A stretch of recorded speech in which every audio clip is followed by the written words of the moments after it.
Good morning guys, welcome to my new mini blog. তো তোমরা thumbnail দেখে বুঝে গেছো যে আমি কি টপিক নিয়ে আজকে কথা বলতে এসেছি। সো আমাদের দুর্গাপুজো, আমাদের দুর্গাপূজা মানে একটা বাঙালির ইমোশন কাজ করে।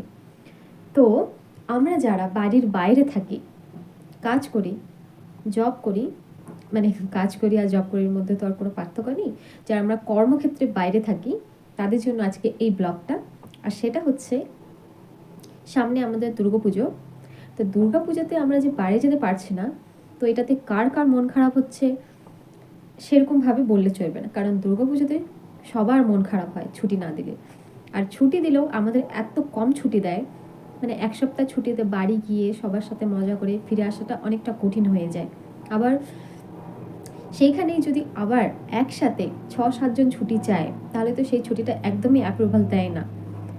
তো আমি তাদেরকে আজকে এই কথাটাই বলতে এসেছি, কারণ আমরা মানে এমন একটা সময় দুর্গাপুজো যেখানে সবার সাথে আমাদের দেখা হয়, মজা হয়, কথা হয়, কিন্তু সেই সময়টা যখন আমরা বাড়িতে গিয়ে সবার সাথে টাইমটা দিতে না পারি, তো তখন মনটা কেমন করে। তো সেটা সবাই জানো যে দুর্গাপুজোতে কেউ বাড়ি মানে না গেলে কতটা মন খারাপ হয়, যারা বাইরে আমরা থাকি তারা শুধু জানি। তো সেই ক্ষেত্রে আমি তাদেরকে একটা কথাই জানাতে চাই যে আমাদের মন খারাপ করলে চলবে না, কারণ আমরা বাইরে জব করি, তো সেই ক্ষেত্রে আমরা ছুটিটা দেয় না। তো সেখানেও যদি আমরা পুজোর দিনগুলোতে মন খারাপ করে বসে থাকি, তাহলে সেটা খুবই মানে ওটার থেকে খারাপ আর কিছু হতেই পারে না।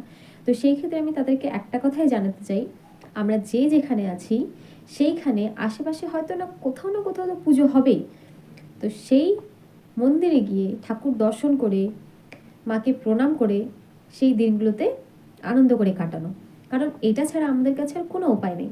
তো সেই ক্ষেত্রে পুজোর দিনগুলোতে আমরা যেখানে থাকি সেইখানের আশেপাশের মন্দিরে গিয়ে মাকে দর্শন করে প্রণাম করে সেইখানে আনন্দ করা, আর বাইরে গিয়ে সবার বন্ধুদের সাথে আড্ডা দিয়ে একটু মজা করে নিয়ে দিনগুলোকে কাটানো, এছাড়া আমাদের কাছে আর কোনো উপায় নেই।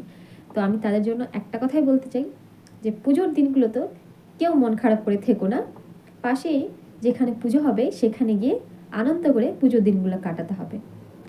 আর আমার এই কথাগুলো শুনে তোমাদের যদি একটু মনে হয় যে না আমি ঠিক বলেছি, তো প্লিজ আমার চ্যানেলটাকে সাবস্ক্রাইব করে দিও আর লাইক করে দিও।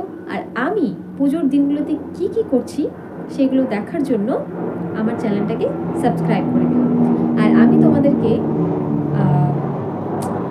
বলবো যে আমি কি কি করছি পুজোর দিনগুলোতে, সেইগুলো ব্লগ নিশ্চয়ই তাড়াতাড়ি আসবে।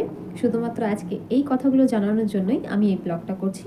সো তোমরা প্লিজ কেউ পুজোর দিনগুলোতে মন খারাপ করো না, আর সবাই ভালো থেকো, সুস্থ থেকো, আর পুজোর দিনগুলো অনেক আনন্দে এনজয় করো।